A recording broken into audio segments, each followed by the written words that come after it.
The Lee County Sheriff's Office says a cold case is finally solved. Today, they announced 3 people have been arrested in connection with a 2015 murder in Lehigh Acres. Fox 4's Rob Manch outside the house where that murder took place. Rob? Sheriff Carmine Marceno says 5 years ago, 3 people tried to break into this house on Centennial Boulevard. They were trying to rob 36-year-old Luis Vasquez Ocasio, but they ended up shooting and killing him. Our news crew was on scene that day, and now, 5 years later, Sheriff Marceno says the case has finally been solved. 5 years ago, a man was killed in his residence in Centennial Boulevard and Lehigh Acres. It was a crime without a suspect for years, but now Sheriff Marceno says 3 people are behind bars, all of them charged with murder. All suspects responsible for this murder have been arrested and brought to justice.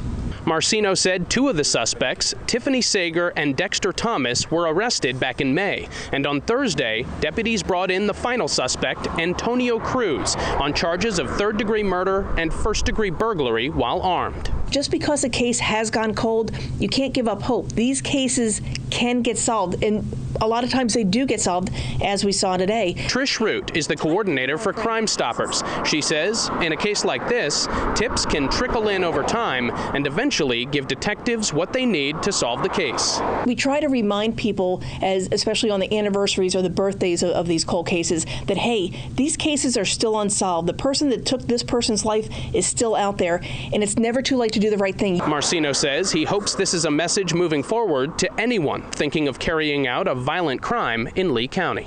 I've been crystal clear that this violence will not be tolerated in our county. Now, Sager has already pleaded guilty to her charge of 3rd-degree murder. Meanwhile, Thomas and Cruz have their next court appearance on Monday at 8:30 in the morning. In Lehigh Acres, Rob Manch, Fox 4, in your corner.